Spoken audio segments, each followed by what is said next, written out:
Адриан жил в городе и часто ездил в близлежащие горы, где ставил палатку и жил несколько дней в лесу. Кемпинг был для него не только развлечением, но и давал ему возможность провести некоторое время в одиночестве. Он расслаблялся и восстанавливался после напряженной работы в городе.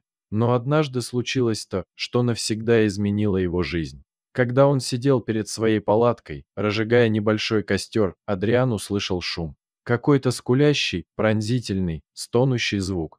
Мужчина провел много времени в этих горах, но никогда не слышал такого звука. Адриан встал и медленно пошел в том направлении, откуда, как он предполагал, исходил плач. Было, конечно, трудно определить источник шума, так как деревья приглушали шум.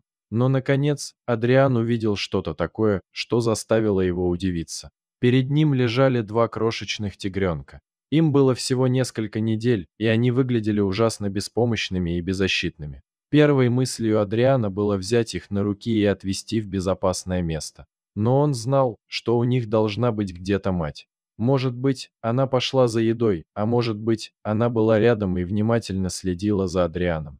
Так или иначе, Адриан оставил детенышей там, где они были, чтобы избежать опасности быть атакованным их матерью. Однако, через несколько дней стало совершенно ясно, что детенышей никто не ищет. Матери не было, и тигрята были предоставлены сами себе. Когда Адриан заметил, насколько они истощены, он понял, что должен действовать. Поэтому он упаковал свое походное снаряжение и подобрал двух плачущих тигрят. Когда Адриан вернулся домой, его встретила его кошка-принцесса. Она была красивой маленькой кошкой, которая родила несколько пометов котят. Адриан любил принцессу всем сердцем. Сидеть с ней по вечерам и гладить ее также было одной из вещей, которые помогали ему расслабиться после долгих и напряженных дней. Но когда принцесса увидела двух тигрят, ей сразу же стало любопытно. Она перевела взгляд с малышей на Адриана, словно спрашивая, кто они, откуда взялись и почему они здесь.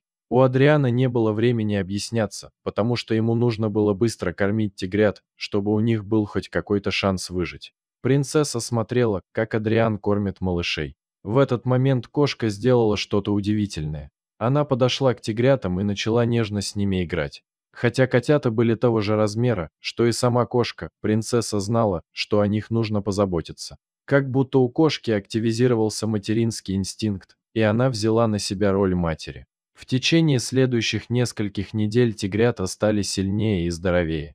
Они набрали вес, и у них стало больше энергии. Принцесса заботилась о них, а детеныши следовали за ней, словно смирившись с ролью котят. Она чистила их и поощряла. Со временем тигры стали расти, они становились больше и сильнее, чем принцесса, и все же она относилась к ним так, как будто они были ее собственными маленькими котятами. Если они во время игр становились слишком грубыми, то кошка прибегала и разнимала их. Адриан не переставал ухмыляться, когда видел, как его крохотная кошечка доминирует над двумя огромными тиграми, полностью командуя ими.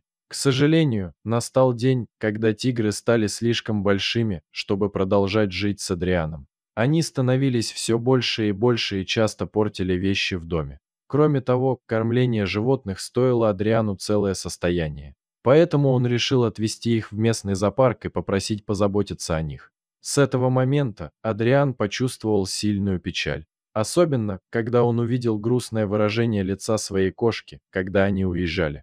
К счастью, зоопарк был рад принять тигров. Недавно они построили красивый, большой новый вольер, где тигры могли бегать и играть в среде, очень похожей на их естественную среду. Попрощавшись, Адриан оставил тигров в профессиональных руках сотрудников зоопарка. Адриан ни разу не вернулся в зоопарк с того дня. Но спустя годы принцесса заболела. Она была старой, и ее тело больше не могло бороться с болезнями. Адриан отвез ее к ветеринару, который сказал ему, что лучше ее усыпить. Адриан с сожалением согласился, но сначала он хотел сделать еще кое-что. Он хотел подарить принцессе последнее удовольствие, и поэтому он направился в зоопарк. Он посадил принцессу в переноску и направился к вольеру с тиграми. Там он сразу узнал двух тигров, которых спас много лет назад. Неуверенный, помнит ли его еще два зверя, он подошел к специальному окну. Тигры смотрели на Адриана, но казались безразличными и отворачивались, как будто он был для них таким же чужим, как и бесчисленное множество других людей, посещавших их каждый день. Адриан был немного разочарован, но вскоре после этого произошло нечто невероятное. Адриан поднял свою кошку и показал ее тиграм. Сразу же глаза у двух животных загорелись, и они прыгнули на стекло. Они ясно помнили животное, которое вырастило и защищало их много лет назад.